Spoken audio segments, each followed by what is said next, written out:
Bonsoir à toutes, bonsoir à tous. Ravi de vous retrouver en ce vendredi soir, dernier Late et Smart de la semaine.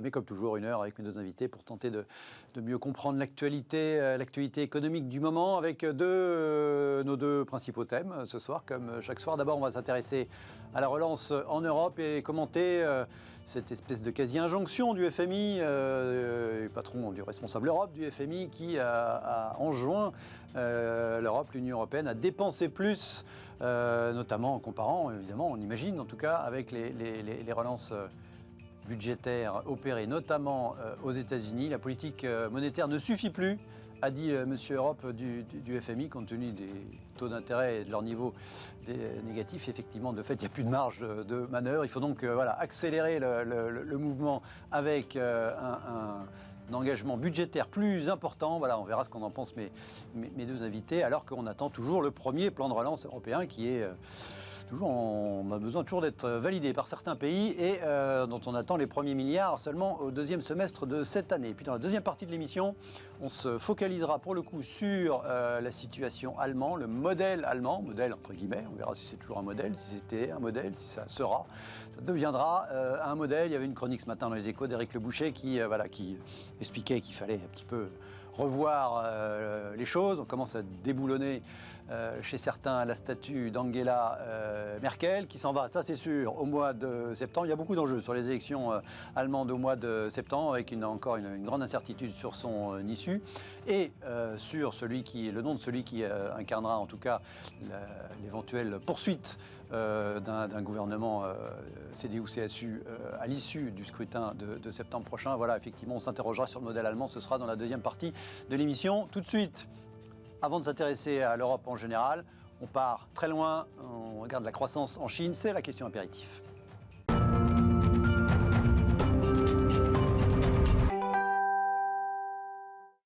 Et avant cette question impérative, évidemment, je vais vous présenter mes deux invités ce soir. Bruno Demoura-Fernandez, bonsoir. Bonsoir. Vous êtes économiste chez COFAS. Erwan Tison, bonsoir. Bonsoir. Économiste également, directeur d'études de l'Institut Sapiens, le think tank. Merci à tous les deux d'être à mes côtés. Ce soir, question impérative, on parle de Chine. Ce matin, on a eu connaissance de la croissance chinoise au premier trimestre de cette année 2021. Papier, tenez, voilà... du Figaro. Ce matin, le PIB chinois rebondit spectaculairement. La Chine a dévoilé une croissance de 18% au premier trimestre, fruit d'un rattrapage spectaculaire un an après l'effondrement de l'activité due au Covid. Mais la deuxième économie mondiale, nous dit le Figaro, n'a pas retrouvé son dynamisme d'avant la pandémie. Et le journaliste du Figaro, correspondant là-bas, Sébastien Faletti, qui précise dans un tweet, on est passé à l'anglais, qui cite un économiste, Zhang Lin, et qui nous dit qu'effectivement l'économie chinoise aura besoin d'encore 1 ou 2 années pour retrouver ces niveaux d'avant Covid. D'interprétation haute. Voilà, Stéphane Lauer, lui, le journaliste du Monde, lui, qui note, lui, que la croissance réelle est l'une des plus faibles jamais enregistrée, alors que la dépêche Reuters, j'arrêterai là, qui nous dit que c'est un peu moins bien que prévu, mais que c'est quand même le taux de croissance le plus élevé depuis 1992, depuis qu'il y a des taux trimestriels en Chine. Alors évidemment, tout le monde a raison, factuellement. Quel est votre regard à vous, votre interprétation sur ces chiffres de la croissance chinoise au premier trimestre? J'ai écrit bon, bof ou bidon. Parfois on dit les chiffres, les statistiques chinoises, elles valent ce qu'elles valent. Bruno. Avant toute chose, ça montre qu'il faut faire très attention aux chiffres, déjà en général, mais là encore plus. Parce que là, en fait, on arrive après une période où les chiffres ont été très mauvais, historiquement bas, et donc on va avoir des chiffres probablement très bons. En tout cas, premier trimestre 2020, ils avaient fait quoi, moins 10, les Chinois, quelque chose comme ça, hein, ouais. Et là, on va avoir des chiffres extrêmement élevés, mais en fait, qu'il va falloir mettre en perspective. Et par exemple, si vous voyez les défaillances en France, sur la deuxième partie de mars, elles ont augmenté de 155%. Mais en fait... Oui, c'est ça. C'était l'étude Altares qui on en a parlé il y a 2 jours. Mais bon, ça ne va pas forcément grandir. Oui. Et si vous comparez avec 2019, en fait, elles ont diminué de 44%. Donc en fait, on n'a pas du tout de changement de tendance des défaillances, par exemple en France. On est sur le même rythme qu'en janvier ou en décembre. Donc voilà, alors même qu'on a une hausse de 155%. Donc c'est ça en fait que ça montre. Vraiment... Donc en fait, l'année, y compris en Chine, l'année 2020 a été tellement perturbée dans tous les sens, en gros, que tous les chiffres, alors en l'occurrence, peut-être à fortiori parce que c'est les chiffres chinois, mais voilà, il faut prendre tout ça avec des pincettes. Et c'est un plus 18 qui, exactement. C'est mieux que bien 18, mais ça ne veut pas forcément dire grand-chose. Tout à fait. En fait, il faut se concentrer sur le chiffre trimestriel qui lui est à peine positif, qui est assez faible et en fait qui montre lui un ralentissement. Donc il faut vraiment regarder les bons chiffres. Et là, en l'occurrence, voilà, il y a un ralentissement. On voit que la consommation a du mal à repartir, que la croissance est toujours tirée par les exportations industrielles et la dépense publique. Donc pour le moment, on va dire que alors, c'est quand même une bonne nouvelle, parce que si on compare au reste du monde, ça croît, évidemment plus vite que le reste du monde, mais quand même, on va dire qu'on a ces petits doutes encore. Erwan, votre regard, vous? Oui, bon, les chiffres chinois, effectivement, on peut toujours en douter. Mais le FMI estime quand même que la croissance cette année sera aux alentours de 8,4-8,5% en Chine. Donc, mais avec quand même beaucoup d'hétérogénéité. Parce que Ce qui était leur niveau un peu annuel d'avant-crise, quoi, en moyenne. Ça dépend du vote annuel du Parti communiste. Du taux. C'est fixé à l'avance, c'est l'avantage en Chine. Il n'y a pas de surprise. Non, mais plus sérieusement, ce qui est intéressant de voir aussi, c'est par contre, il y a des différentes hétérogénéités qui sont en train de se créer là-bas, parce que effectivement, la reprise est surtout portée par les exportations, notamment en biens de première nécessité technologique. On peut peut-être parler des semi-conducteurs. En tout cas, c'est un sujet intéressant, que ce soit dans le domaine technologique et dans le domaine médical. Par contre, vous avez des inégalités qui continuent à se creuser à l'intérieur. Le taux de chômage continue d'augmenter et la consommation des ménages ne rebondit pas. Donc, en fait, effectivement, ce petit rebond illusoire de la Chine est surtout porté par l'extérieur. Il risque d'avoir un creuset intérieur lié à différentes inégalités, différents rebonds différenciés qui, là, pourraient être, à mon avis, assez perceptibles sur la croissance dans les années qui viennent. Et ça peut être un sujet, à mon avis, un peu dangereux pour le pays sur place. Et juste un dernier point, je rebondis sur ce que vient de dire mon camarade, il a tout à fait raison. Et on a le même biais en France. Moi, j'ai entendu il n'y a pas très longtemps des députés, des élus de la nation qui se gargarisaient en se disant que la France allait connaître cette année la plus grande croissance depuis plus de 30 ans, avec 6%. Je pense après avoir connu la plus forte décroissance le problème, c'est que depuis toujours. Quand vous chutez de 10 étages, vous avez beau remonter de 8 étages, vous faites une ascension fulgurante, vous restez au sous-sol. Et le problème, c'est que malheureusement, le fait de médiatiser ces grands chiffres-là sans la clé de lecture qu'il peut y avoir derrière, encore plus quand c'est dans la bouche de députés qui, en plus, ont un agenda politique à court terme, malheureusement, ça tronque un petit peu le débat. Et je pense qu'on va avoir un grand problème, j'ai eu l'occasion de le dire sur le plateau, mais un grand problème l'année prochaine dans la lecture justement de ces chiffres-là, où vous allez avoir énormément de destruction d'emplois, énormément d'augmentation de faillites, mais d'un autre côté, des chiffres de croissance absolument fantastiques, qui en fait va perturber la perception des gens de leur économie, effectivement, sans dire il y a une croissance folle telle qu'on n'a jamais connue depuis 30 ans, mais je perds mon boulot. Et là, ça peut être, à mon avis, ça peut ouvrir à des interprétations qui sont extra-économiques et qui sont absolument tronquées de la réalité. Un dernier point, quand même, toujours sur la Chine, au global, est-ce qu'on a à vous comprendre, à vous écouter, on n'a pas une économie booming comme on a aux États-Unis, en Chine. Puisqu'on va parler des États-Unis justement en comparo avec l'Europe, ça reste quand même plus prudent, un peu plus, vous disiez, puissant en dépenses publiques, effectivement, qui pousse les choses. Alors pour le coup, c'est un petit peu pareil en Amérique, mais c'est moins explosif au bon sens du terme qu'en Amérique. Oui, mais aussi, on va dire que la Chine a été moins affectée. Cette année, en 2020, elle a enregistré une croissance. Oui, ils sont restés en croissance, semble-t-il, enfin disent-ils. Oui, voilà, mais bon, peut-être qu'on peut les croire. À partir du moment, ils ont été affectés un trimestre surtout, puis après, d'après ce qu'on en voit, la pandémie a été quand même sous contrôle. Maîtrisée, et la vie a repris. Toute l'année. La vie a repris, l'industrie a repris, et on voit qu'il y a une très forte demande. C'est où on a tous les problèmes sur les intrants, etc. Donc c'est aussi pour ça que là, en fait, on va avoir effectivement des chiffres très bons aux États-Unis, mais encore une fois, prendre du recul et se dire... c'est parce qu'aussi, ça vient après une très forte récession. Allez, du coup, on va faire la bascule directement. On va passer à notre premier débat autour de l'Europe, le besoin de dépenser plus en Europe notamment, en comparant avec la situation américaine tout de suite.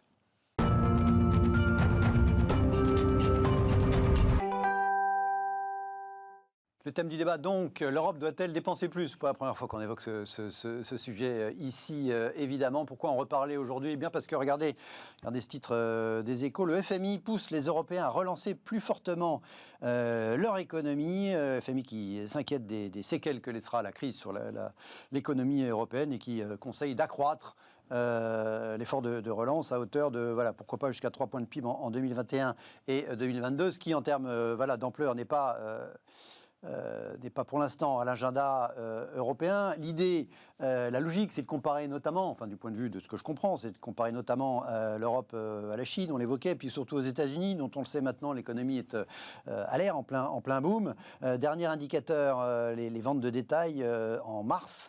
Regardez cette courbe qui a été calculée, dessiné par Execode avec ce commentaire de Denis Ferrand. Donc, on attendait plus 6, les ventes de détail en mars, on est quasiment plus 10.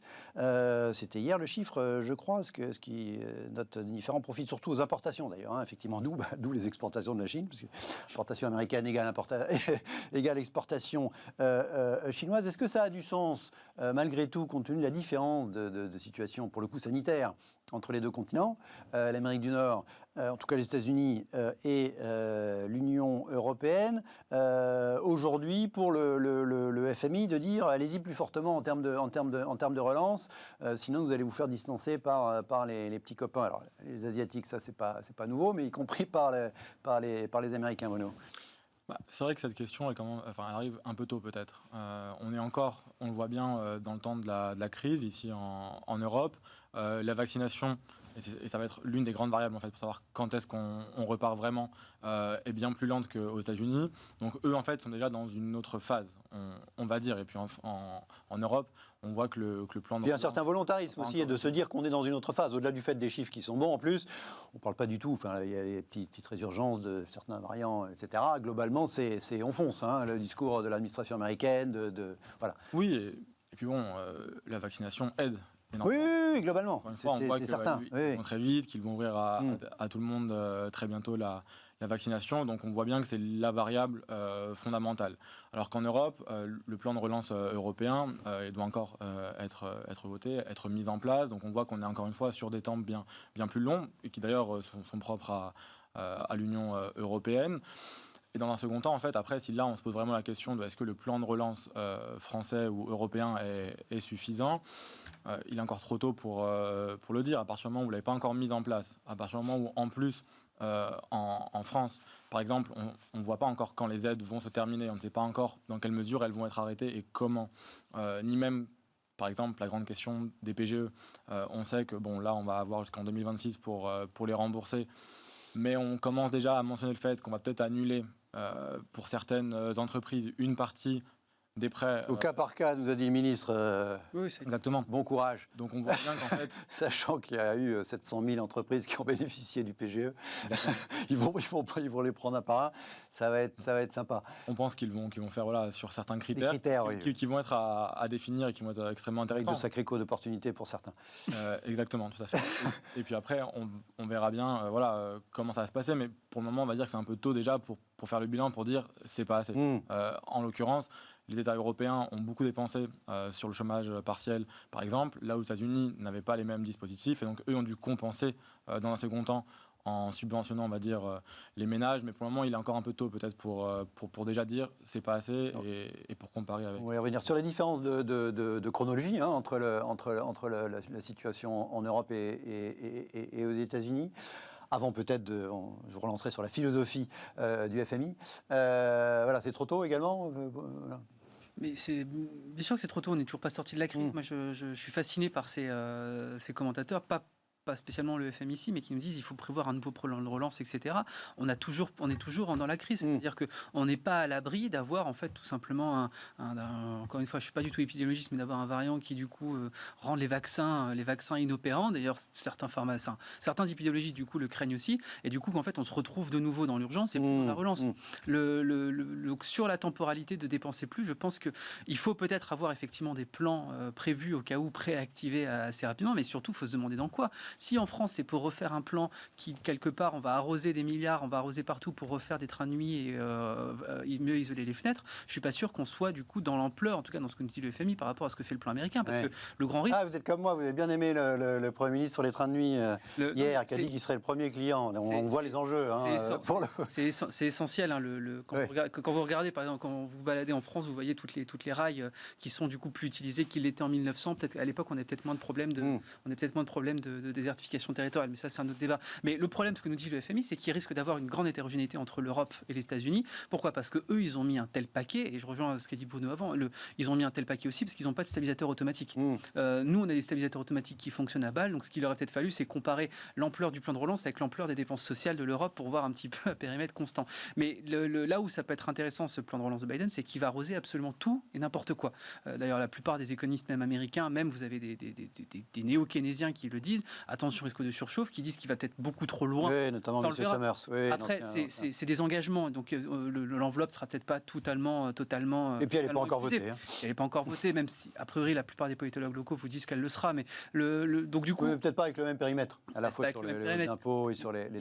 Il est obligé de toute façon de reprendre d'une part son rôle de grand argentier mondial et d'autre part de montrer qu'en fait il est aussi le grand protecteur de la nation américaine. C'est dans le storytelling américain. Mais là où ça peut être, à force de tout subventionner, on peut peut-être recréer un peu sur ce qui s'est passé en 2000. En 2000, on a arrosé un peu tout et n'importe quoi lors de la bulle Internet, la bulle .com. Vous avez eu 90% des entreprises qui se sont écrasées, mais les 10% qui se sont relevés sont devenus aujourd'hui des big tech au niveau mondial. Et peut-être qu'il va y avoir cet effet-là justement avec ce plan de relance de Biden et que nous, on va peut-être passer encore une fois à côté des prochaines révolutions et à côté des prochains gains de productivité, à se concentrer exclusivement sur la protection et pas sur la relance. Et je pense que c'est en ça que peut-être les craintes du FMI sont fondées. Donc pour conclure, il faut effectivement peut-être préparer un plan de relance, se dire qu'il faut dans ces cas-là subventionner du structurel et non plus du conjoncturel et non plus du fonctionnement, et essayer de voir où est-ce que peuvent être nos poches de croissance pour en fait les arroser et ne plus arroser du sable comme on pourrait le faire. On adore le faire nous en Europe et surtout en France. Oui, alors à propos d'arroser,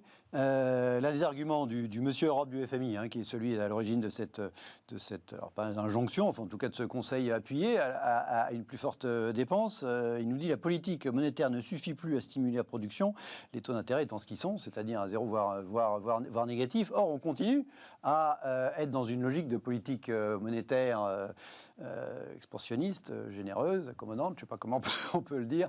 Alors malgré le fait que les marchés financiers sont au plus haut, l'immobilier est au plus haut, bref, tous les actifs financiers sont au plus haut. Aux États-Unis, on a un début d'inflation et pourtant on continue à avoir effectivement une politique monétaire non seulement qui est extrêmement généreuse, mais sur lesquelles les perspectives. M. Powell, je crois qu'il y a 3 ou 4 semaines, il a dit jusqu'en 2023, on n'augmente pas les taux d'intérêt. Donc effectivement, c'est difficile. Et le FMI dit, le monétaire, ça ne suffit plus, passer au budgétaire, mais le monétaire, on continue. Oui, en fait, le problème, c'est qu'on est un peu coincé. C'est-à-dire qu'en fait, on est sur quelque chose qui ne suffit plus.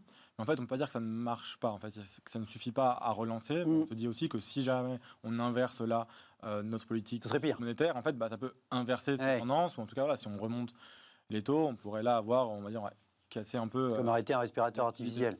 Exactement. Donc en fait, c'est-à-dire qu'on est obligé de le laisser parce qu'on se dit que si on inverse, mécaniquement, on va un peu affecter l'activité, mais que dans le même temps, ça ne suffit pas. Donc c'est pour ça qu'en fait, on allait tellement bas et on n'a tellement pas remonté, encore moins en Europe, nos taux depuis la crise en fait, précédente, qu'au final, on n'avait déjà plus aucune marge de manœuvre en fait. Au moment où on est arrivé dans la crise, là, sur cette crise, on n'avait plus de marge de manœuvre monétaire. Sur les comparatifs, vous disiez, ça n'a pas grand sens, parce qu'effectivement, nous, on a nos stabilisateurs, on a la politique sociale qui fait qu'effectivement, on n'a pas besoin de faire des chèques signés dans un premier temps, première vague de chèques signés Donald Trump, la deuxième vague de chèques signés Joe Biden, $1 200, après il fallait faire mieux, donc $1 400, distribués généreusement. Ça veut dire, selon vous, Erwan, que quand on dit globalement, l'ensemble du stimulus budgétaire américain, on est plutôt au-delà de 20% de PIB, alors qu'en Europe, on est à moins de 10.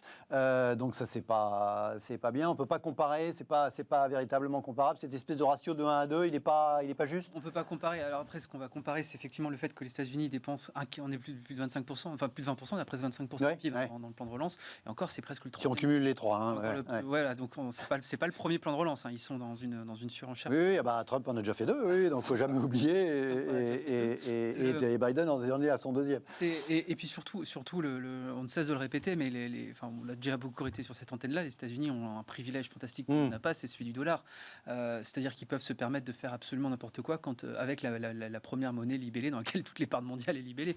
Si vous faites ça demain avec l'euro, on ne peut pas justement se permettre de faire ça avec l'euro, parce que derrière, on ne maîtrise pas du tout les conséquences que ça peut avoir. D'ailleurs, ce qui est très drôle, entrerait en zone inconnue. Enfin, on est déjà largement en zone inconnue. Mais vous savez, Janet Yellen a eu cette fantastique phrase quand elle a quitté le Trésor.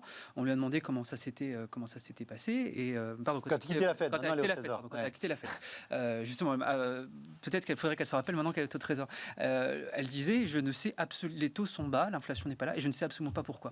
Le gouverneur de la Banque centrale de Nouvelle-Zélande dit à peu près exactement la même chose. Il dit, on est aux commandes d'un avion, on ne sait pas pourquoi est-ce qu'ils volent, mais pour l'instant ça vole, mais on ne sait pas pourquoi.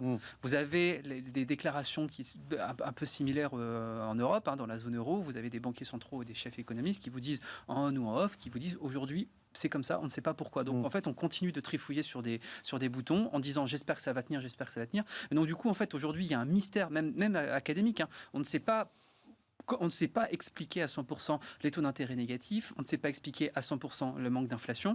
Il y a de la littérature dessus, il y a de la décroissance. On est capable de justifier, d'expliquer a posteriori, on peut proposer des explications. A posteriori, mais quand vous avez une politique monétaire qui se fait à la petite semaine, c'est le cas de le dire, avec des implications sur le portefeuille niveau de vie de plusieurs centaines de millions de personnes, c'est pour ça qu'il faut faire attention à ne pas faire absolument n'importe quoi avec la monnaie, ne pas faire n'importe quoi avec les politiques budgétaires et surtout ne pas franchir cette ligne du cap de non-retour qui ferait que, vu qu'on ne sait absolument pas comment est-ce qu'on est arrivé là, on ne saura pas comment sortir de cette situation-là. Donc c'est pour ça que l'Europe n'ayant pas le privilège du dollar, se doit d'aller dans cette surenchère-là que même la plupart des néo-keynésiens disent qu'elle risque d'être un petit peu douloureuse.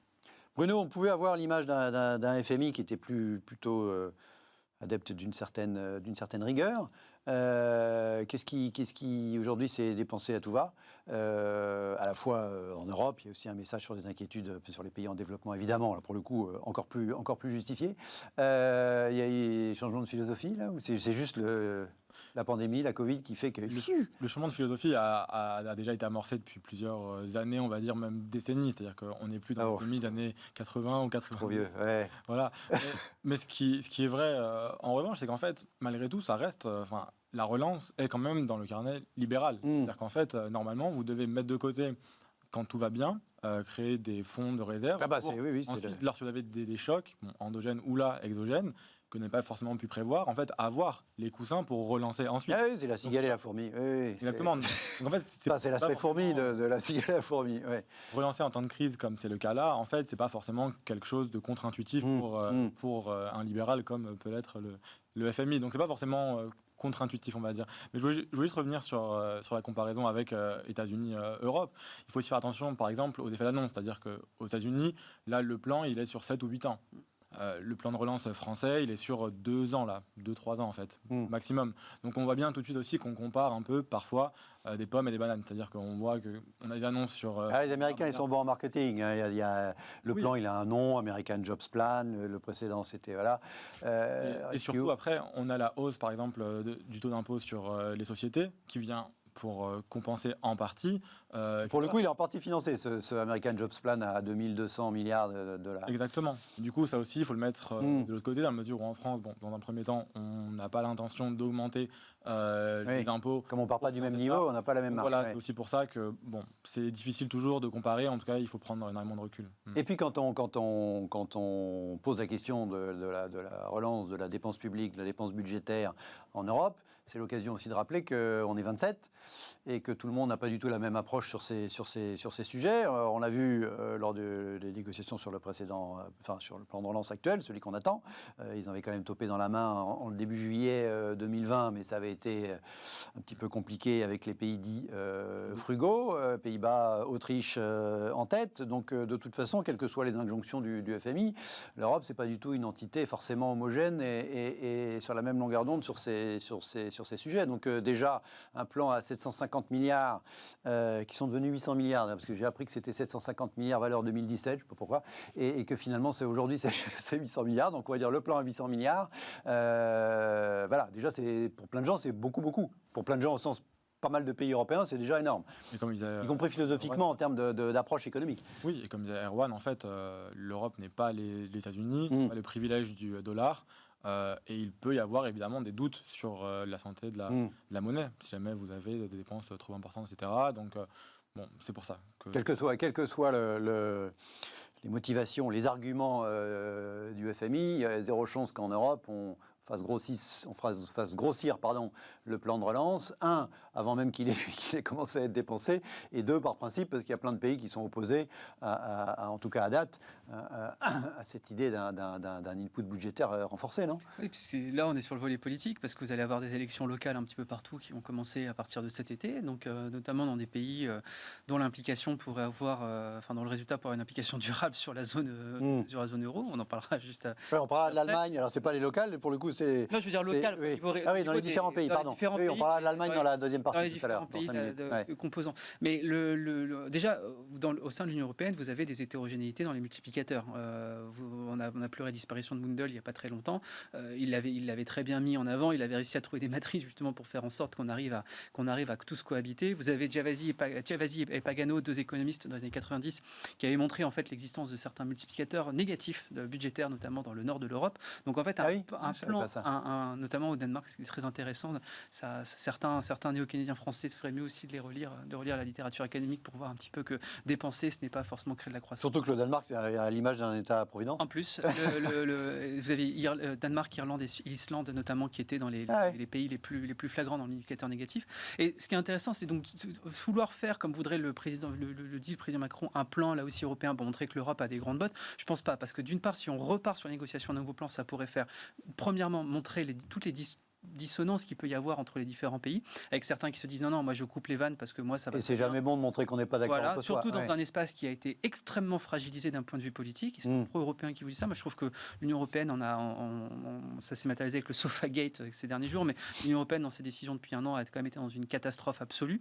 À part la décision de mutualiser les dépenses liées au chômage partiel, donc les fameux 100 milliards qu'on a dépensés justement d'un point de vue commun, il n'y a pas eu beaucoup de signaux justement qui allaient dans le bon sens. Et troisièmement, la meilleure solution, là encore une fois, serait d'adapter, d'avoir une réponse qui soit beaucoup plus locale.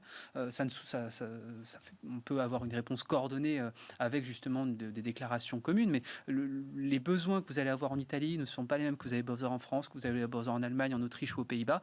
Et ce serait assez ridicule de vouloir encore une fois imposer un t-shirt à taille unique dans une zone qui a montré et qui est encore en train de montrer des hétérogénéités absolument fantastiques. Un dernier chiffre, le FMI 2023, la dette de l'Allemagne 62% du PIB, la dette de la France 125%. Donc à partir de là, quand vous avez le double de points de base, en fait, de points de PIB, de dette sur PIB entre deux pays voisins, vous ne pouvez pas avoir des réponses qui soient communes. C'est pour ça qu'il faut absolument des réponses qui s'adaptent à chacune des zones locales. Vous l'imaginez quand, le premier milliard qui tombe, là? On l'attend toujours pour l'automne du plan européen, pardon, Bruno. Oui, alors ça dépend aussi de l'agenda en Allemagne judiciaire, je crois. La cour de Karlsruhe qui effectivement a suspendu pour semble-t-il, quelques semaines. Voilà. Le sujet pour des raisons d'orthodoxie. Hein. C'est pas, quand on dit judiciaire, c'est pas que ces personnes qui piquaient dans la caisse ni tuer quelqu'un. Non, mais on voit que ça peut dépendre de par rapport à la détails Constitution. Ouais. Certains détails peuvent retarder de plusieurs semaines, de plusieurs mois.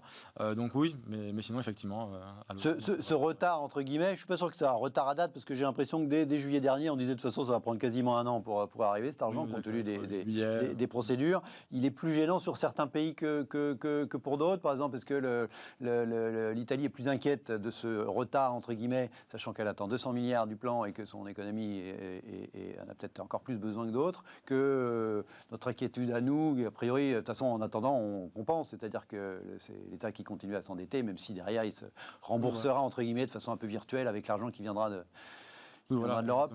Il n'y a pas trop d'inquiétude. On parle là de fonds, donc au final, vous pouvez très bien avancer les fonds, lancer les réformes.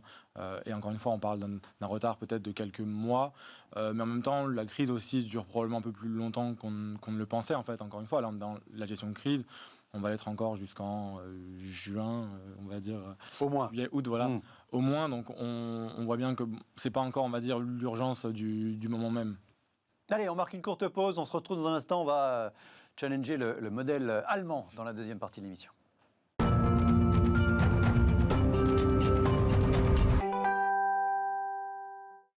Retour dans Light & Smart. Merci d'être fidèle jusqu'au bout ce soir à l'émission. On parle de l'Allemagne dans cette seconde partie avec un deuxième débat intitulé tout simple « Allemagne, fin d'un modèle ?» pour l'interrogation. L'Allemagne, on en parle beaucoup. Vous savez qu'on l'évoquait dans la première moitié de l'édition. Il y a un scrutin très important en Allemagne, c'est les élections fédérales, les élections législatives. C'est au mois de septembre. Vous le savez, Madame Merkel ne se représente pas. Elle a déjà fait 4 mandats, c'est déjà pas mal. Elle passe la main. Il y a un gros enjeu déjà pour savoir qui qui va, entre guillemets, prendre le relais déjà devant les électeurs avant éventuellement d'occuper la chancellerie. Vous savez que les conservateurs en Allemagne, c'est une alliance entre la CDU et la CSU. La CSU, c'est l'équivalent bavarois des chrétiens démocrates, avec deux leaders. Monsieur Söder, qui est le patron de la Bavière, donc de la CSU, et monsieur Armin Laschet, qui a été désigné par la CDU comme étant le candidat des chrétiens démocrates pour l'élection de septembre, avec une grosse différence, c'est que monsieur Armin Laschet n'est pas très populaire dans les sondages, alors que monsieur Markus Söder, lui, semble-t-il, est très populaire à date, mais officiellement, c'est pas lui qui est le candidat. Cela dit, c'est pas totalement achevé cette question. Ça pose beaucoup de questions, parce que, encore une fois, l'Allemagne est évidemment le moteur de l'Europe. Et j'ai eu envie de reparler de l'Allemagne aujourd'hui, alors que les élucubrations, c'est vrai, sont nombreuses. Et ce matin, dans les Échos, Éric Le Boucher, dans sa chronique, titrait « L'Allemagne doit sortir de l'immobilisme d'Angela Merkel ». Il y a un petit peu à contre-courant, à rebours de l'idée générale d'un bilan largement positif pour la chancelière chancelière allemande. À l'heure de quitter le pouvoir après Césandrein, la chancelière a ses adeptes qui chérissent sa force tranquille, mais pour Éric Le Boucher, donc ce merkelisme, dit-il, a surtout été synonyme d'inertie pour l'Europe. Et quoi qu'il arrive, les élections du 26 septembre prochain doivent être l'occasion d'en sortir. C'est un enjeu crucial pour l'Union. Alors on va revenir sur ces arguments d'immobilisme. Il dit en gros, c'est M. Schröder qui avait fait les réformes avant, puis elle en a bénéficié, Mme Merkel, même si globalement elle a bien géré l'acquis, plus quelques coups d'éclat, notamment en 2015 sur la question des migrants, mais qu'il a fallu un petit peu la pousser pour aider la Grèce, la pousser pour sauver l'euro à cette époque-là. Tout simplement, je vais commencer par vous. Tiens, Erwan, est-ce légitime de déboulonner ou de commencer à enlever un premier boulon la statue d'Angela Merkel en Europe, selon vous? Alors qu'on reproche beaucoup de choses à Angela Merkel, moi je le comprends. Hein, l'Allemagne a quand même été depuis des années un pays qui a été... en tout cas, nous, notre prisme français, un horrible pays qui fait des excédents budgétaires. Nous, on trouve ça absolument insupportable. Des excédents commerciaux aussi. Excédents commerciaux, d'ailleurs, qui en fait souvent l'a mis en dehors des clous des traités européens, parce que quand elle faisait plus de 200 milliards, elle était quand même au-delà du corridor utilisé par l'UE. Et derrière, en plus, c'est surtout qui s'est concentré principalement sur sa vente de voitures à l'étranger et de machines-outils, et pas du tout sur la santé des pays aux alentours. Donc ça, c'est ce qu'on peut reprocher. En tout cas, c'est ce que beaucoup de pays reprochent à Angela Merkel. Mais après, qu'on le veuille ou non, Angela Merkel, ça a été l'avant-dernière présidente de l'Union européenne, selon moi, la présidente de l'Europe. Sans elle, c'est simple, ça a été la garante à la fois de la stabilité de la monnaie et donc du coup de la stabilité de la zone euro et donc du coup de la stabilité de l'Union européenne. Pourquoi ? Parce que quand vous aviez si en tout cas la monnaie, en tout cas euro, a eu une telle stabilité, c'est notamment parce qu'il y avait l'Allemagne. C'est notamment parce qu'on savait qu'il y avait Mouti qui était là, il y avait Angela Merkel qui était là. Oui, mais est-ce que c'est Angela Merkel en tant qu'Angela Merkel ou c'est juste parce que c'est l'Allemagne et que l'Allemagne est l'Allemagne et que c'est la première économie? C'est parce que c'est l'Allemagne et c'est parce que l'Allemagne est gérée en tant que telle. L'Allemagne a une telle puissance, on va dire, un point de vue économique et d'un point de vue monétaire que de toute façon, quand on achetait de la dette française à bateau, on achetait en fait de surplus de la dette allemande. Parce que l'Allemagne n'émettant pas de dette parce qu'elle faisait des excédents, du coup on achetait plutôt de la dette de son voisin en se disant de toute façon c'est pas de la dette française, de la dette italienne ou c'est de la dette française mais avec une garantie de la Bundesbank. Voilà, exactement. Donc sans cette stabilité là, déjà on n'aurait pas eu le stabilisateur qu'on a connu ces derniers temps. Donc là déjà Angela Merkel, on peut dire ce qu'on veut, mais si elle n'avait pas été là, si elle n'avait pas eu cette stabilité à la fois politique et législative en Allemagne, on n'aurait pas.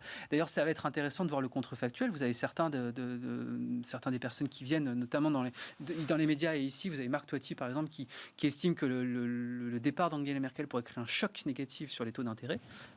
C'est assez intéressant, ça peut être aussi assez inquiétant de voir le départ avec l'effondrement de la coalition CDU-CSU, peut-être un score de l'AfD un peu plus élevé, un score des Grüne peut-être un peu plus élevé aussi que ce qu'on pourrait avoir, même s'ils n'ont pas la même politique décroissantiste que... Il y a beaucoup d'incertitudes effectivement sur le résultat de l'élection, et comme c'est quand même un scrutin proportionnel, largement, pas pas intégralement, mais largement, du coup il y a beaucoup de scénarios de coalition possibles éligible, compte tenu des niveaux de sondage 4 mois avant le scrutin, à l'issue du 26 septembre. Donc effectivement, ça pourrait être sans du tout les chrétiens démocrates. Tout à fait. Il y a les libéraux, il y a le SPD qui est moins fort qu'il ne l'a été, mais qui existe encore, les Verts, les Grunes qui sont à plus de 20, hein, ils sont pas loin derrière, c'est la deuxième force dans les sondages politiques. Donc c'est vrai que ça fait pas mal d'incertitudes. Votre jugement, vous, sur la statue de Madame Merkel, Bruno? On va dire que Angela Merkel, elle a aussi su défendre en fait les intérêts allemands.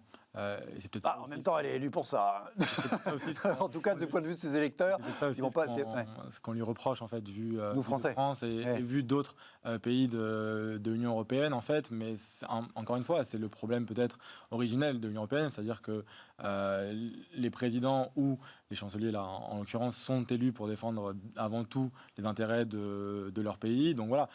Les Allemands, culturellement, sont contre la dette, globalement, n'étaient pas, en tout cas, pendant très longtemps, en faveur de payer pour d'autres pays, donc demandaient plus d'efforts aux autres. Elle, ça a été son travail d'essayer, on va dire, de mettre un peu de sérieux. Après, c'est vrai que, par exemple, la France a eu beau jeu, on va dire, de dire, mais non, il faut un peu lâcher la bride sur l'Espagne, sur l'Italie et sur d'autres. Bon, c'est aussi parce que notre situation budgétaire à nous on est plus proche de l'Espagne et de l'Italie que de l'Allemagne en termes de performance économique et surtout budgétaire. Ouais. Évidemment. Et puis voilà, après, c'est vrai que Angela Merkel a aussi permis, on va dire, d'avoir une certaine stabilité. On voit bien que, par exemple, sur les négociations Brexit, elle était quand même plus pragmatique peut-être que d'autres dirigeants. On voyait bien que notre président de la République faisait des sorties un peu plus... Après, probablement, c'était aussi une stratégie entre eux, mais plutôt offensive, en disant, on négocie plus avec les Anglais, c'est pas grave. Elle était toujours là. On ne sait pas si c'était good cop, bad cop, si c'était prémédité ou pas. Effectivement, de fait, ça a donné le sentiment que c'était ça. Mais... Donc, effectivement, elle a toujours eu une position très mesurée. Certains diront que du coup, c'était pas assez. On va dire qu'elle n'est pas allée assez loin dans les réformes. Mais en même temps, c'est vrai qu'elle a quand même réussi à maintenir à peu près la zone, on va dire, de façon assez cohérente. Et puis surtout, sur la fin, elle a plutôt évolué. On va dire, elle est devenue peut-être plus pragmatique. Ou voilà, on voit bien justement sur la dette commune qu'en temps de crise, finalement, elle s'est mise d'accord avec le président français et d'autres, et a essayé de convaincre et a réussi à convaincre finalement l'État qui était encore plus frugaux. Donc c'est peut-être une tribune ici un peu dure contre... Il y a une dimension géopolitique aussi au bilan Merkel que fait Éric Le Boucher dans les Échos. On reproche aussi, c'est aussi défendre les intérêts de l'Allemagne, mais c'est aussi d'être un peu trop, de privilégier le commerce aux valeurs peut-être plus droit de l'homiste ou je ne sais pas quoi de chez nous, notamment vis-à-vis de la relation avec la Chine et vis-à-vis de la relation avec la Russie. La Russie, c'est Nord Stream 2 notamment, ce qui fait que Mme Merkel fait attention à conserver le dialogue avec la Russie. Pareil avec la Chine, on dit que c'est elle qui a quand même beaucoup poussé pour qu'on signe 30 décembre cet accord, qui n'est toujours pas validé, mais enfin, accord d'investissement entre l'Union européenne et la Chine. Là aussi, c'est un faux procès, c'est un mauvais procès. Selon vous, quand vous faites 4 mandats comme ça, tout ne peut pas être ni rose, ni blanc, ni noir. Il y a toujours un peu gris. C'est aussi elle qui, quelque part, a sauvé l'honneur de l'Europe pendant la crise des migrants, justement, en accueillant plus d'1 million de migrants sur son territoire, quand la plupart des pays européens fermaient leurs ports et fermaient leurs frontières à cette misère sanitaire, cette misère humaine. Donc, on peut trouver toujours du bon et du mauvais, on va dire, dans sa politique. Mais moi, je trouve, en tout cas, d'un point de vue, c'est mon avis, mais je trouve que elle a en tout cas incarné quelque chose en Europe. Alors, elle a eu la chance déjà d'avoir une politique intérieure où elle a beaucoup tiré les dividendes de la politique de Gerhard Schröder, comme quoi, petit aparté. Qui pour le coup avait fait, alors lui était social-démocrate, SPD, lui avait fait des réformes majeures pour le coup sur le marché du travail. Ça lui a coûté sa réélection, mais comme quoi des fois quand on veut être un homme politique, un homme d'État, on peut sacrifier un deuxième mandat pour faire les réformes de fond. Après, c'est consolé chez Gazprom. Chez Gazprom, non, mais ça peut être un exemple qui peut peut-être inspirer certaines personnes en France de se dire, ça sert des fois à rien de faire un deuxième mandat sur le fil, et vaut mieux profiter jusqu'au dernier moment de son premier mandat pour réformer de fond en comble son pays. On peut des fois en tirer. C'est pour ça que M. Bertrand dit qu'il fera oui, mais je vois pas jusque-là. Quoi qu'il arrive, il ferait qu'un mandat précisément pour ces raisons-là. Plutôt aux 10 prochains mois, peut-être. Oui, non, j'avais compris, mais inspiré de faire comme Gerhard Schröder et peut-être d'avoir quelqu'un après qui gère comme Merkel. Mais non, mais donc du coup, effectivement, ce qu'on peut lui reprocher, par contre, c'est sur son immobilisme sur le côté Europe. Pourquoi ? Parce que par son incarnation, elle n'a pas permis justement d'avoir un vrai fédéralisme européen d'un point de vue politique. Le couple franco-allemand, alors est-ce que c'est une construction politique ? Est-ce que c'est une utopie encore ? est malheureusement encore le moteur de l'Europe. Pourtant, enfin en tout cas d'un point de vue médiatique et d'un point de vue politique, il n'y a qu'à regarder effectivement les négociations sur le Brexit, les différentes négociations qu'il y a avec la Chine et avec la Russie. Mais pourtant, c'est quelque part ces négations de tous les pouvoirs qu'il peut y avoir aussi, qui s'expriment aussi en Europe, cette fameuse hétérogénéité.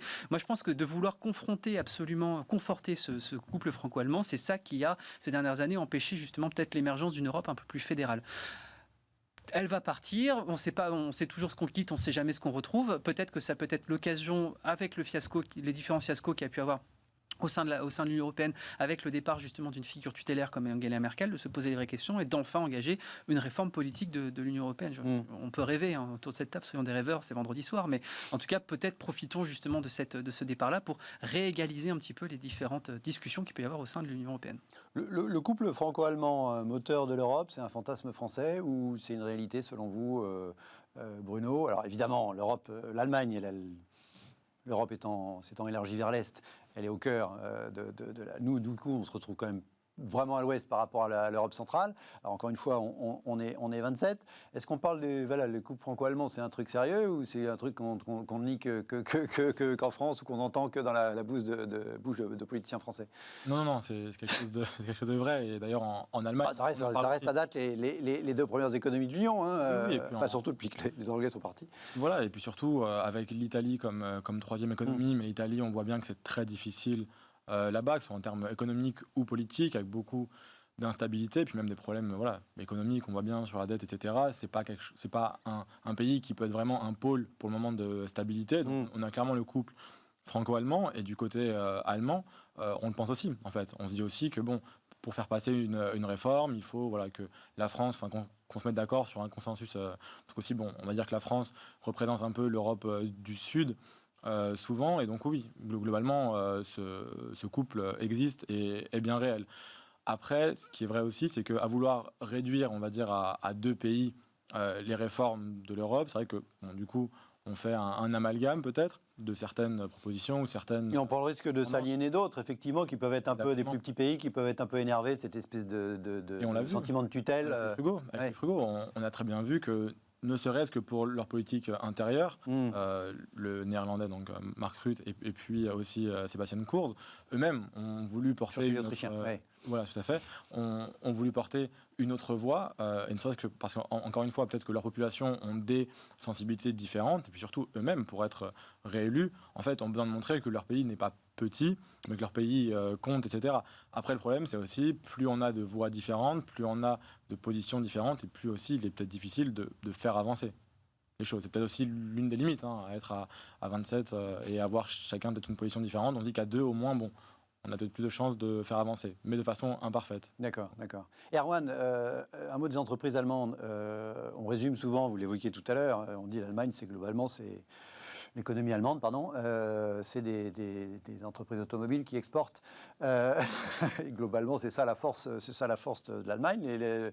L'industrie automobile que je crois que vous connaissez pas mal, et elle est quand même en train d'être sacrément bouleversée. Il n'y a pas beaucoup tous les business sont bouleversés, mais l'automobile, globalement, on lui dit de ne plus mettre d'essence dans les moteurs, donc c'est quand même un changement assez radical.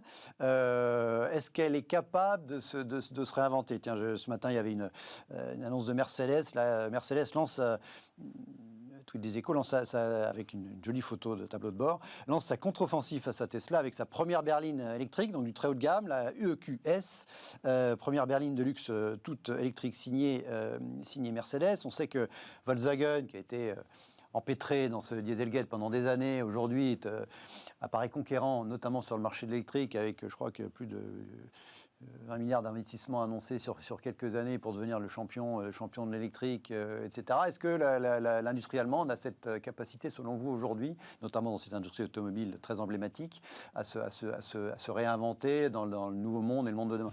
Non, mais il n'y a pas le choix. Quand vous avez la Chine qui avait décidé de son plan China 2025, avec justement l'interdiction des moteurs à diesel dans la plupart des centres-villes, là c'est drastique, c'était pas en 2040, c'était du jour au lendemain.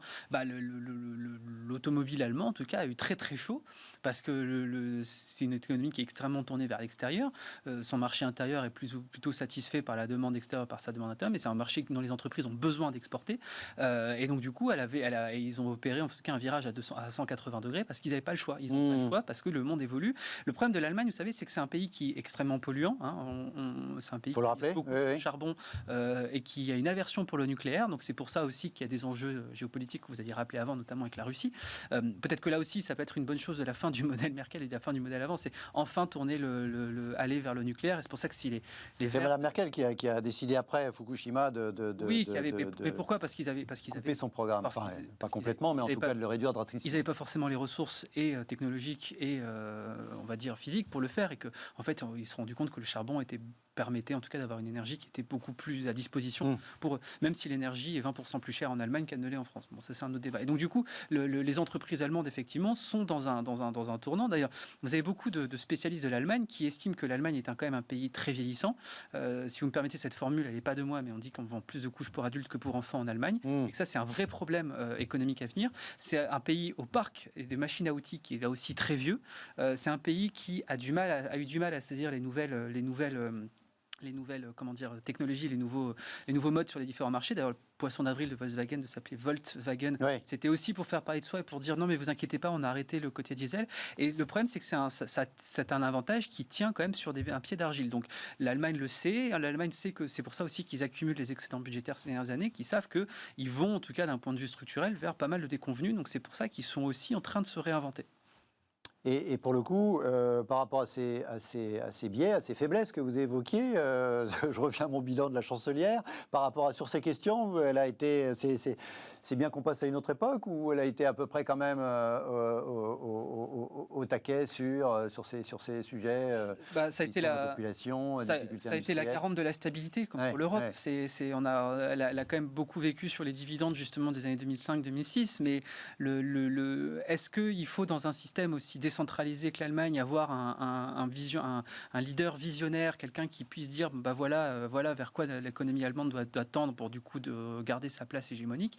Je ne suis pas sûr, parce que vous avez certains Ländern qui s'en sortent beaucoup mieux que d'autres et qui eux ont justement cette vision un peu plus de long terme. Donc disons que en tout cas ce qu'il faudrait c'est pour ça qu'il faut quelqu'un qui puisse s'inscrire en tout cas dans une Merkel 2.0 plutôt que quelqu'un qui soit complètement nouveau, qui sorte du chapeau, parce que si jamais on prend à rebours quelqu'un qui n'a aucune vision, quelqu'un qui au lieu de vouloir gérer reste quelqu'un qui va être passéiste sans une vision d'avenir, là pour le coup ça pourrait être très dangereux, parce que l'économie allemande présente quelques faiblesses structurelles qui ne peuvent pas justement permettre d'être accentuées par le contexte politique. Pour terminer sur ce sujet, Bruno, il faut rappeler que l'Allemagne, c'est une république fédérale, que la chancelière n'a pas tous les pouvoirs. On l'a vu tous ces derniers mois, notamment sur le sujet de la crise sanitaire, mais évidemment pas seulement. Les Länder sont des structures politiques avec un fort pouvoir, et que la politique en Allemagne, c'est un dialogue permanent entre l'État fédéral, la chancellerie, et les baronnies locales, qui sont parfois CDU, qui sont parfois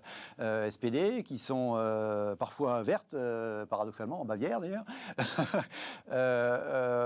Donc c'est le comparatif avec la France n'est pas pertinent. Sur cette question de l'industrie, je parlais de l'automobile. Est-ce qu'en termes d'image, est-ce que l'image de la voiture allemande, BMW, Audi, Mercedes que j'évoquais, vous la sentez adaptée au nouveau monde de l'électrique, comme ça, en termes d'image là. On va dire que effectivement, en fait, c'est-à-dire que l'Allemagne a des faiblesses structurelles qu'elle a peut-être pris un peu de retard à corriger. Ça, je pense qu'on est tous conscients. Et puis, on a très bien vu avec l'automobile allemande. Mais ils ont réussi quand même, en fait, pendant ce temps-là, à bâtir, on va dire, une image de qualité. C'est-à-dire que vous avez l'impression que ces marques sont de grande qualité. Oui. Donc là, c'est vrai que peut-être qu'ils ont ouvert les yeux peut-être un peu tard, on va dire. Mais là, on voit que clairement, et c'est aussi le grand avantage de l'Allemagne, c'est qu'elle a mis beaucoup de côté.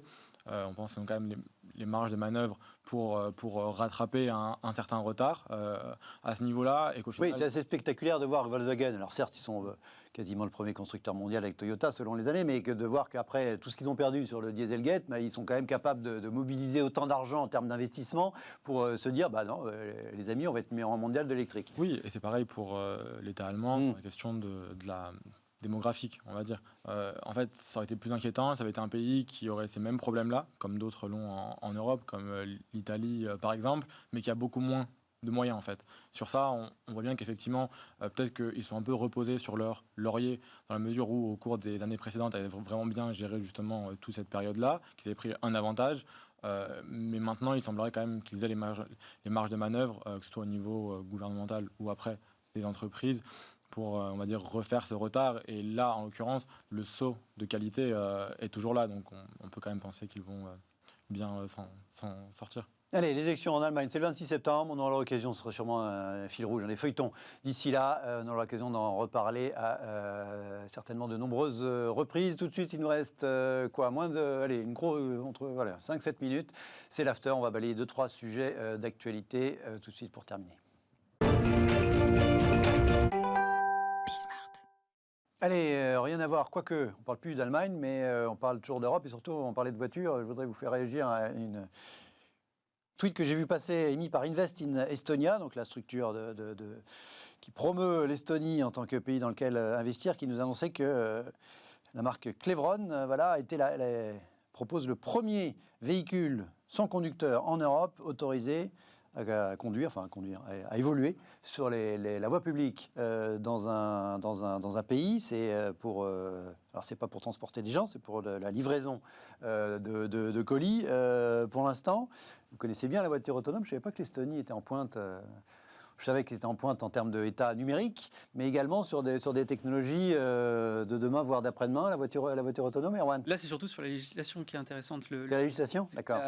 Sur la voiture autonome, vous avez eu énormément d'acteurs qui ont voulu se mettre dessus. On a plus d'une centaine il y a 5 ans. Au final, il n'y a que 3 game changers vraiment qui sont restés. Vous avez Waymo, Google, vous avez Tesla et vous avez Baidu en Chine. Et là, du coup, vous avez, en France, on a aussi Navia qui s'en sort très très bien, qui est une start-up lyonnaise, enfin une start-up à plus de 100 salariés, donc je suis plus vraiment une start-up, mais qui du coup tire son épingle du jeu. Mais là, par contre, la question maintenant, technologiquement, c'est presque résolu. Hein. Les ingénieurs de Waymo font rouler leur véhicule, ils ont plus de 17 millions de kilomètres de tests. La voiture se désengage moins d'une fois tous les 1000 kilomètres. Donc du coup, il n'y a pas vraiment de souci d'un point de vue technologique. C'est plutôt d'un point de vue législatif maintenant. Législatif et cognitif. Donc le premier pays qui arrivera à ouvrir ses routes de manière globale, à faire cohabiter des conducteurs humains et des conducteurs de silicium, sera le pays qui en fait tout simplement pourra pleinement profiter de cette révolution-là, de tout le gain qu'il pourrait y avoir derrière. Donc là, c'est pour ça qu'on est dans le volet législatif et dans le volet cognitif. C'est le but de ces opérations-là. Mais vous avez aussi aux États-Unis la start-up Nuro qui avait lancé le R1 et maintenant a lancé le R2 de livraison à domicile de pizza. Donc on voit qu'en fait, les véhicules autonomes ont énormément de différentes applications. Et plus on va en faire rouler sur les routes, plus on va avoir cette adaptation. Donc ce que je dis, c'est que là, cette entreprise d'Estonie, elle n'est pas particulièrement en pointe, sauf que l'État d'Estonie, lui, est plutôt proactif en essayant d'avoir une législation qui favorise ce développement. En plus, l'Estonie, c'est un pays qui a basé toute sa reconstruction après la chute du mur sur la technologie. Donc, du coup, en fait, qui a une espèce d'habitus technologique que nous, on n'a pas forcément, qui n'a pas non plus le principe de précaution et qui a un principe d'innovation à la place. Et donc, du coup, c'est pour ça qu'il y a cette bataille qui s'engage sur le fait de pouvoir en faire rouler beaucoup plus. La France, en tout cas, là-dessus, c'est dommage parce qu'on est une grande nation automobile. On a, comme je l'ai dit avant, on a des entreprises chez nous qui sortent très bien sur cette technologie-là. Mais il y a plus de blocage. On a une frilosité qui, à mon avis, est en train de nous faire rater complètement le virage. On a encore peut-être la chance de rouler dans des véhicules, dans des Renault alimentés par des Navia, enfin en tout cas avec le cerveau Navia. Il faut qu'on ait un peu plus de volontarisme là-dessus, sinon on roulera dans des Baidu, dans des Volkswagen alimentés par Google. L'image de l'Estonie dans l'Union européenne, petit pays, immersion, volontarisme technologique très fort. Oui, exactement. Et qui a réussi à se spécialiser, on va dire, sur une niche, ou en tout cas qui a vraiment réussi à être à la pointe. Ouais. C'est la belle réussite post-soviétisme, post-chute du mur de Berlin. Oui, exactement. C'est-à-dire que ça a montré qu'en fait, on peut être effectivement à la base un petit pays, ou en tout cas un pays peut-être un peu moins en avance que d'autres, et au final, en ciblant bien, en spécialisant bien, devenir un peu à la pointe. Voilà, on le voit sur cette innovation. Allez, j'ai été surpris. Autre sujet, emploi de points. Le gouvernement affiche un grand optimisme pour cette année et la prochaine, problème de stabilité, c'est-à-dire la vision à 5 ans du gouvernement prévoit près de 300 000 emplois salariés supplémentaires cette année en 2021 et 2022. Moi, j'avais cru comprendre qu'on n'avait rien vu précisément sur le marché de l'emploi parce que les faillites, on les attendait compte tenu du soutien, que l'économie allait repartir, mais que ça allait concerner la consommation, mais pas forcément le tissu à la fois industriels et surtout des entreprises de services. Le gouvernement a raison d'être optimiste en matière d'emploi ?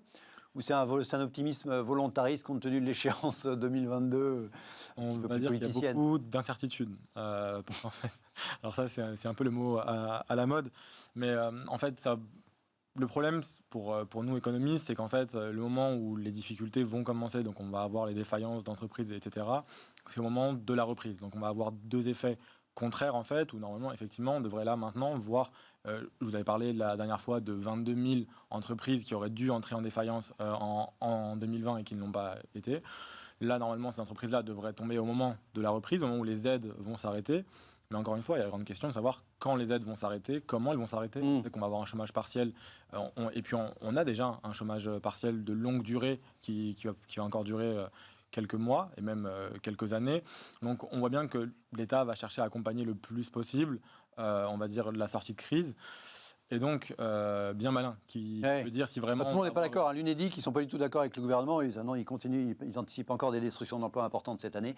Un rebond que l'année prochaine. En deux mots, votre sentiment sur cet optimisme, il a une dimension un peu politique qui serait compréhensible. Hein, mais... Ça dépend aussi quand est-ce qu'on va ouvrir. 8% du PIB français, ça dépend de la restauration et de l'hôtellerie. Si jamais on rouvre beaucoup plus tard que nos voisins, malheureusement, c'est tous ces emplois-là, c'est plus d'1 million d'emplois en tout cas qui sont concernés directement, qui pourraient être amenés à profiter à nos pays voisins qui eux aussi sont attractifs sur le plan de vue touristique à la France. Allez, pour terminer, la télégrève. IBM, qui tous les ans est l'entreprise mondiale qui dépose le plus de brevets, ils ont inventé la télégrève. En tout cas, ses salariés, absolument. Et compte tenu du sujet, évidemment, ça se passe en France. À 9h43, ce vendredi matin, certains des 78 salariés ayant répondu à notre appel à la grève numérique ont commencé à envahir la salle de la plateforme Webex du comité d'entreprise en se connectant de manière intempestive, a raconté le délégué CGT à l'AFP. On a entendu des bip-bip lorsque les télégrévistes se sont connectés avant de se faire couper l'accès. Bref, il se réjouit d'un exploit d'avoir réussi à mettre en grève numérique près de 80 cadres français travaillant pour un groupe américain. Ça se passe dans le cadre d'une annonce de suppression de postes d'un peu plus de 1000 postes, un quart des effectifs d'IBM en France. La télégrève, c'est le monde de demain. Révolution sur le marché du travail, révolution dans le dialogue social. Alors c'est pas nouveau. Il y avait une télégrève déjà il y a 2 ans en Italie. C'est pas la première. Ça avait fait moins de bruit. C'était dans le Piémont, c'était plus rigolo. Mais non, mais c'est marrant aussi. Mais ce qui est marrant, c'est que je pense que les syndicats commencent à comprendre qu'en fait le télétravail pour eux c'est la mort. Enfin c'est la mort de la représentation syndicale telle qu'on l'a aujourd'hui. Le travail se déspatialisant, la représentation syndicale ne peut plus être purement spatialisée. Certains l'ont compris, d'autres l'ont pas compris. Donc je pense. Mais puis 78 salariés. C'est pas un chiffre colossal compte tenu du fait que chacun... C'est pas en faisant faire des bip-bip comme ça qu'on arrivera à faire avancer la cause sociale. Sachant que la quasi-intégralité des 5000 salariés d'IBM France sont chez eux. Hein. Donc, effectivement, c'est compliqué. Un commentaire Oui, non, c'est vrai que le télétravail, en fait, va probablement changer les rapports au travail, les rapports même à l'appartenance à une entreprise, même en sentiment d'appartenance entre salariés même. Et c'est vrai que du coup, ça peut vraiment changer là la notion de syndicat, en fait, d'appartenir à un groupe, donc avoir des intérêts communs. Parce que vous restez chez vous, vous ne voyez jamais vos collègues. Difficile de dire est-ce qu'on a un destin en commun, une cause à défendre ensemble. Donc c'est vrai que ça va changer probablement ces rapports. Voilà, la télégrève, on s'incruste dans une réunion Zoom, en l'occurrence Webex, ça dépend des plateformes. Voilà, voilà, il faut se mettre au goût du jour. Là aussi, merci messieurs d'avoir été à mes côtés ce soir, on en reste là. Merci à vous, très bonne soirée. C'est Eva qui sera aux manettes de l'émission toute la semaine prochaine. Moi, je vous retrouve dans 8 jours, mais lundi, et évidemment, l'été Smart comme d'habitude. Très bon week-end.